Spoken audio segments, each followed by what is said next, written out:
Hello everyone, this is Luca with Alex. And Mirko. and welcome to the first episode of our podcast about the Erasmus project. All the episodes are available on the BEOD platform, and in this episode we are going to talk about what does it mean to be a European citizen in 2020 and Erasmus+.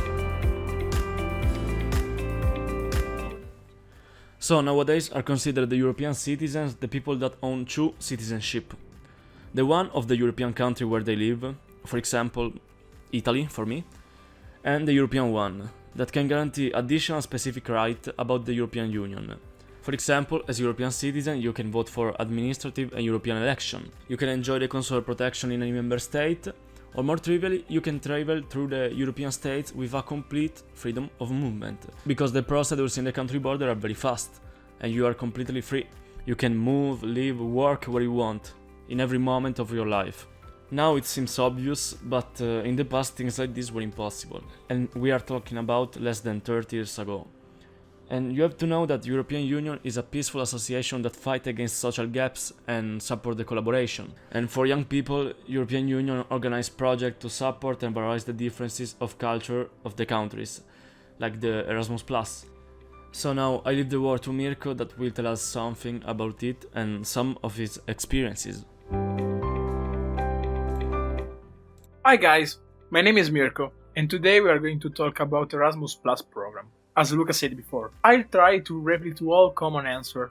Now let's get started. What is the Erasmus Plus program? The Erasmus Plus program is the European Commission program for education, training, youth and sport. The action under KE2 make it possible for organizations from different participating countries to work together, to develop, share and transfer best practice and innovate approaches in the field of education, training and youth. The activity K Action 201, called Strategic Partnership for School Education, funds European schools to work with their partner school on projects of shared interest. Schools settled in European countries get in contact, and following a main team and through a planned action, they develop a common project. Taking part is a great way to discover new ideas, develop new skills, and to explore new countries and cultures. The funded project lasts 2 years, and talking about my experience, the class group has been split in as many parts as the country involved in the project. So every person took part in one mobility every year. Then each student visited a country and approached different cultures, way of thinking, and school system. In the project BEOD, that means Building Equality over Diversity, the country involved were Spain, split into cities, Cordoba and Seville, Turkey, and Romania. I visited both Cordoba and Falticeni, that is a town in the north of Romania. In both journeys, I got hosted by a person that I didn't know, but this was not a problem at all. It is really a valid experience to develop yourself and become more confident. For example, you can improve your English and getting a lot of new friends, and obviously visiting a lot of interesting places. But Erasmus Plus is not just traveling. Through the whole year, we did a lot of activities related to our team, that in my case was building equality over diversity.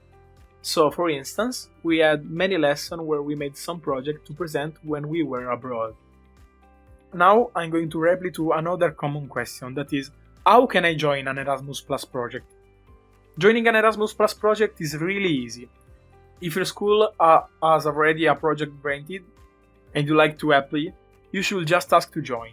Commonly, there are some requirements to have, but in my case there were not, so I just decided to join and I could easily participate to the project. Another common question is, how much does it cost? As I said at the beginning, it is co-funded by European Union, so it is completely free regarding flight and accommodation. But if you want something, obviously you have to pay. Now, my friend Alex will speak about his own experience. Goodbye!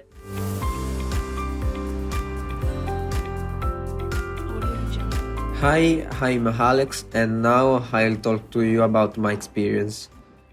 2 years ago, during the summer, my Italian teacher called me to offer me to join this Erasmus class.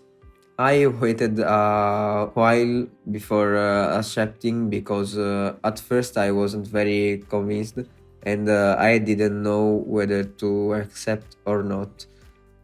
Then I thought about it for a while and I decided to accept the proposal. So I became part of this project. This project was really a great chance to expand my experience and knowledge. Living with unknown people and adapting to their habits was quite simple because the Spanish people have habits similar to the Italian ones. With the girl who hosted me, I made friends even before arriving in Spain because she had previously come to Italy with her companions.